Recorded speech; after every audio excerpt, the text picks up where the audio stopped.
Hey everyone, and welcome to the Family Fudge. In today's video, I'm going to be sharing with you 5 of our favorite freezable lunchbox recipes.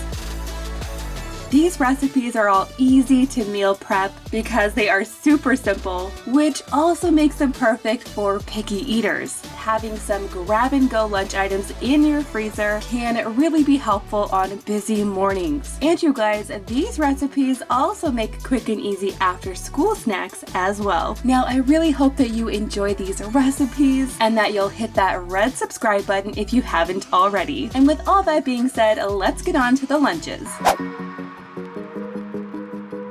Now, I love making these little sandwiches because not only do they fit perfectly into lunchboxes, but when I use the Hawaiian rolls, I can literally make a dozen sandwiches in about 2 minutes. Now, originally, I was just going to be making a dozen of these sliders, but Walmart was out of the regular size package of the rolls, and they gave me this big pack instead. I'm going to go ahead and break this into 2 and make 2 different kinds of sliders. Using my serrated knife, I'm going to go ahead and cut all of the rolls in half all at the same time. Now you guys, when it comes to freezer sandwiches, I do add the filling a little bit differently because I don't want these sandwiches to get soggy as they are thawing out. First, I'm adding a layer of deli ham,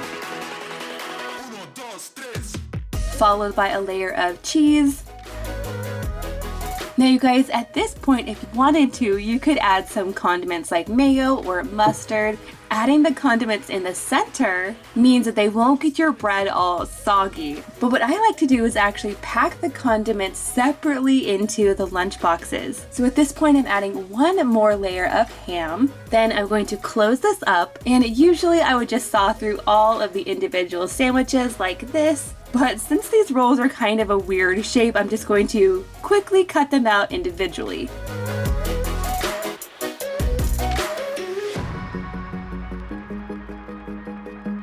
Now at this point, I'm going to flash freeze these sliders. Now that just means I'm going to add them to my cookie sheet, just like this. Then I'm going to stick the whole tray in my freezer for about 30 minutes. Now I do this because I don't want to actually individually wrap each sandwich, but I also don't want them to stick together.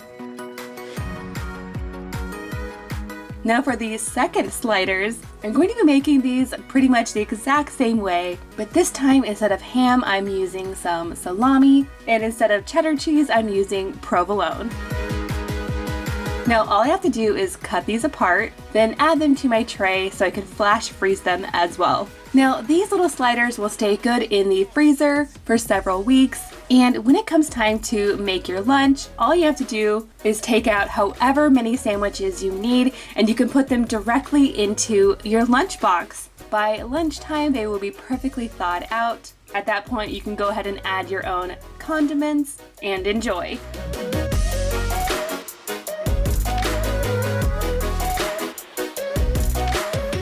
Now, full disclaimer you guys, these are not super authentic burritos or anything like that, but my kids like them this way, so that's what I'm going to make. Now, of course, the main ingredient in these bean and cheese burritos are the beans. And you can really use any kind of refried bean that you prefer. For this recipe, I'm going with the traditional. I'm going to go ahead and add this to my mixing bowl. Then I'm going to season up these beans with just a little bit of taco seasoning, about a 1/4 cup or so. And then I'm also going to be adding some mild salsa. Now all I have to do is mix this all together.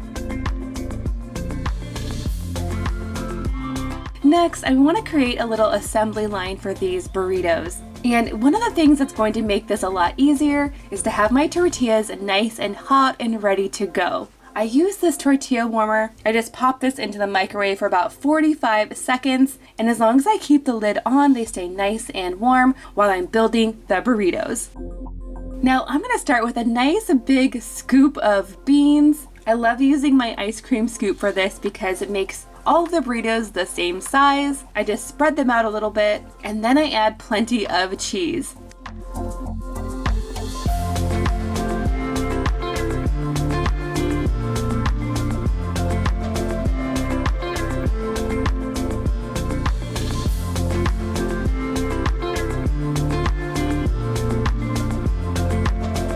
At this point, I'm just gonna add more of that mild salsa, and that's all there is to it. Like I said, these burritos are super simple, but my kids love them.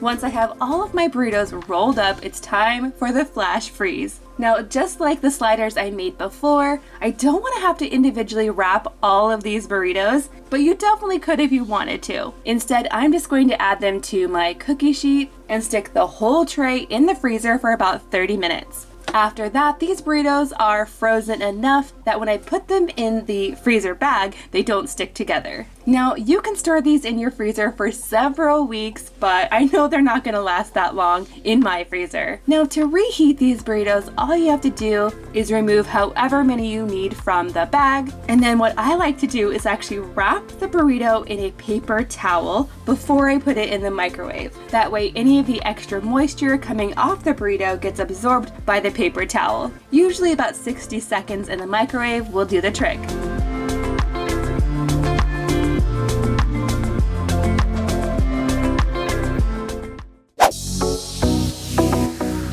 Next up, some DIY Uncrustables. Now, I think that making your own is super easy and can also save you a ton of money. And you guys, if your school doesn't allow peanut butter, definitely try a nut-free spread instead. Now, to make my own Uncrustable sandwiches, I am going to be using some of these sandwich makers. I get these on Amazon. They come in all different shapes and sizes. But if you don't have any of these cutters, you can also try using the ring of a canning jar, or you can also try using the rim of a drinking glass. Now, my number one tip for DIY Uncrustables is to start by using a good quality bread. Since these sandwiches are going to go in the freezer and then they're going to defrost, you definitely want a bread that's going to hold up. Now, for the strawberry version, I'm going to use the heart-shaped cutter. And before I fill the sandwiches, I'm actually going to be cutting out all of the bread.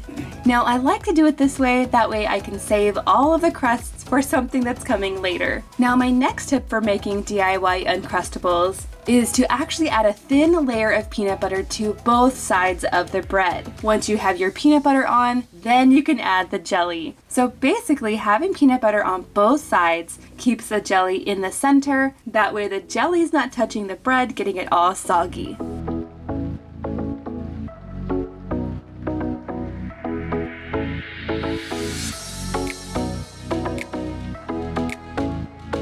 And now at this point, all I have to do is seal them up, and this takes a little bit of muscle. You really want to press down as hard as you can on the edges to get a nice seal.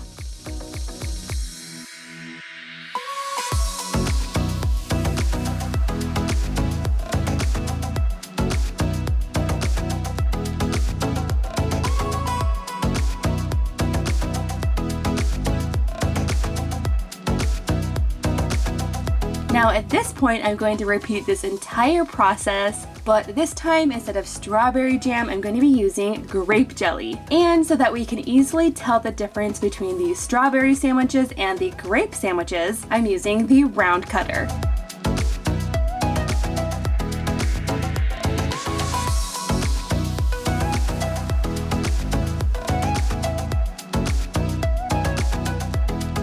Now again, because I don't want to have to individually wrap these sandwiches, but I don't want them to stick together, I am going to flash freeze them. Now these will stay good in your freezer for several weeks. But honestly, when it comes to freezer meals, I like to make smaller batches. That way they don't take up a ton of space in my freezer, and I don't have to worry about using them before they get freezer burned.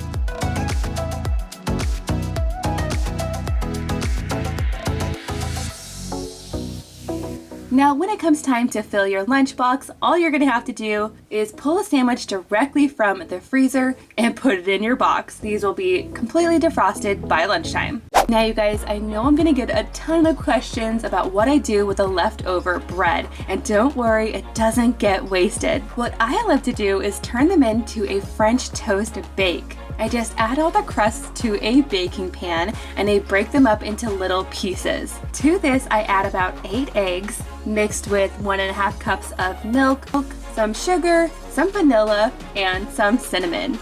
Once I have that all whisked together, I pour it all over the breadcrumbs. And then I like to mix it in really well just to make sure that all of the bread is coated in the egg mixture. Next, I bake this at 350 for about 25 to 30 minutes. This comes out super fluffy and delicious. It's a 10 out of 10 for me, would totally recommend.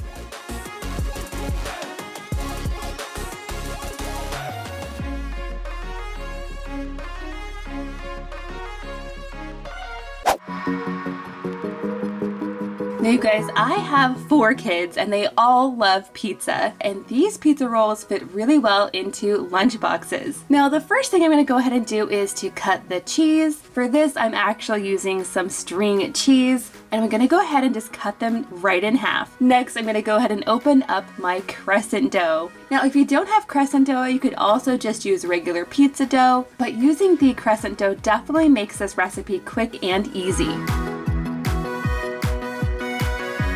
Next comes the pepperoni. Now I'm using the mini pepperoni because I think they fit really well, but you could also use the regular size. I'm gonna fit as much pepperoni in here as I can.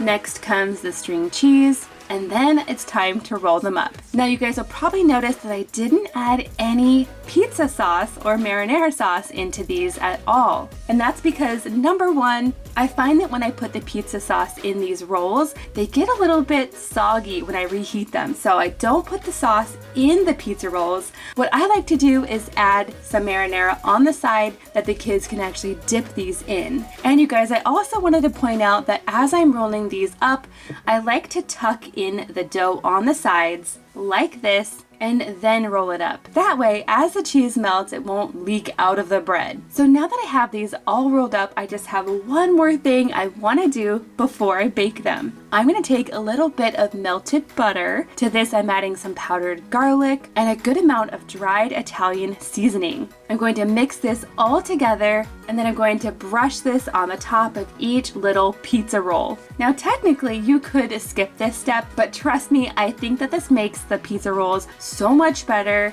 It helps the outside get crispy, and it adds a lot of flavor. Now I'm going to pop these in the oven at 350 for about 12 to 15 minutes. Once they're out of the oven, I do want to go ahead and let them cool down completely. Once that's done, it's time to flash freeze. After about 30 minutes, I can go ahead and add all of these pizza rolls to my bag without them sticking together. Now these will also stay good in your freezer for several weeks. And to reheat these, my favorite way is to actually pop them in the air fryer. These only take about 2 to 3 minutes to completely reheat all the way through. The cheese will be nice and gooey and delicious. Now these are tasty at room temperature, but you could also throw them into a thermos to keep them warm.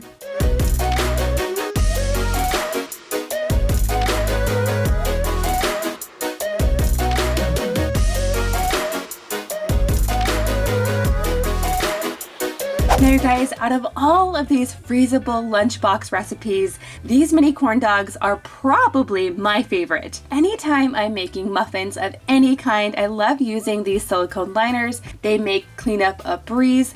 Next, I'm going to go ahead and cut up the hot dogs, and to do this, I'm using my really cute hot dog cutter. I like to cut the hot dogs into little pieces before I add them into these corn dog muffins. That way you get a little piece of hot dog in every bite. Next, I'm going to go ahead and prepare the corn muffin batter. You can use whatever kind of cornbread recipe you prefer. You can make it from scratch if you want to, but I really love this Famous Dave's version because it's super easy to throw together, it's super tasty, and the muffins come out nice and moist. So to put these together, I like to start with 1 scoop of the batter, then I add the pieces of hot dog, followed by 1 more scoop of the batter. I like doing it this way so that all of the hot dog pieces don't sink to the bottom. Now I cook these at 350 for about 12 minutes or so, or until they're golden brown. Now once these are out of the oven, I like to let them cool down completely before I freeze them. Then I can go ahead and bag them up and get them into the freezer. These will stay good in your freezer for several weeks. And when you want to reheat them, all you have to do